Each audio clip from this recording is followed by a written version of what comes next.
নমস্কার বন্ধুরা, হরেক হরেক অম্বাতে তোমাদের স্বাগত। আশা করি তোমরা সবাই ভালো আছো, সুস্থ আছো। গরমকালে কম বেশি সবার বাড়িতে কাঁঠাল আসে। এই কাঁঠালের বীজ দিয়ে আমরা নানান ধরনের পদ করে থাকি। আজ তোমাদের জন্য নিয়ে এসেছি খুবই সুস্বাদু মুখরোচক কাঁঠালের বীজের বড়া। খুব সহজ পদ্ধতিতে ঘরোয়া মশলা দিয়ে তোমাদের এই রেসিপিটা দেখাবো। চলো তাহলে শুরু করি রেসিপিটা।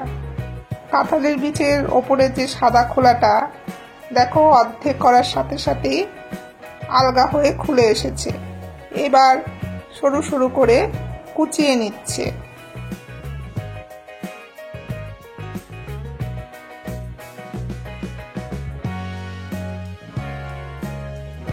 তোমরা যতটা পারবে মিহি করে কুচিয়ে নেবে।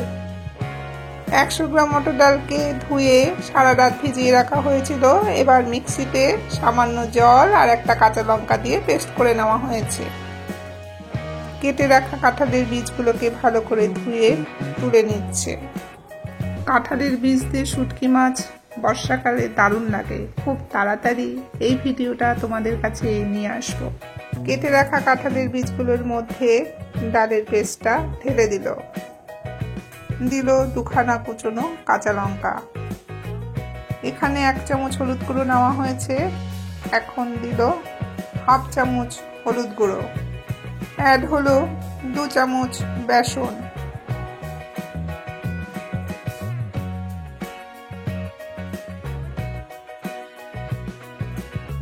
দিল 2 চামচ চালের গুঁড়ো, 1/2 চামচ নুন, 1 চামচ চিনি, বাকি 1/2 চামচ হলুদ গুঁড়োটা দিয়ে দিল। এবার অল্প করে জল দিয়ে মেখে নিতে হবে। কাঁঠালের বীজ পুষ্টিগুণে ভরপুর।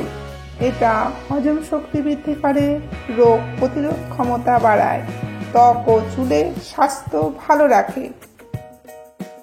মাখা হয়ে গেছে। এবার চলো নেক্সট স্টেপে। ফ্রাই প্যানটা গরম হয়ে যাওয়ার পর ওর মধ্যে সাদা তেল দিয়ে দিল। এদিকে তেলটা গরম হতে তা আবার একটু হাত দিয়ে ভালো করে মেখে নিচ্ছে। এবার বড়ার আকারে এক এক করে ফ্রাই প্যানে দিয়ে দিচ্ছে। এই সময় গ্যাসের ফ্লেমটাকে সিমে রাখা হয়েছে। আমরা পুরো বড়া ভাজাটাই সিমে করে করব, যাতে ভেতরটাও সেদ্ধ হয়ে যাবে আর পুরো বড়াটা খেতে বেশ মুচমুচে লাগবে।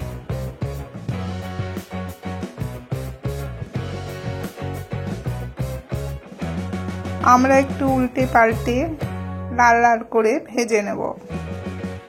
এইভাবে বড়াগুলো করলে সেদ্ধ করার হ্যাপা নেই। জাস্ট জিরি করে কাটো, মাখো আর বড়াগুলো ভেজে ফেলো। এই বড়াগুলো খেতে কিন্তু খুব মুচমুচে হয়, আর এই মুচমুচে ভাবটা কিন্তু অনেকক্ষণ পর্যন্ত থেকে যায়। গ্যাসের ফ্লেমটাকে সিমে রেখে আমাদের পুরো বড়াগুলোকে ভেজে নেওয়া হচ্ছে। দেখো লাল লাল করে কিন্তু ভাজা হয়ে গেছে।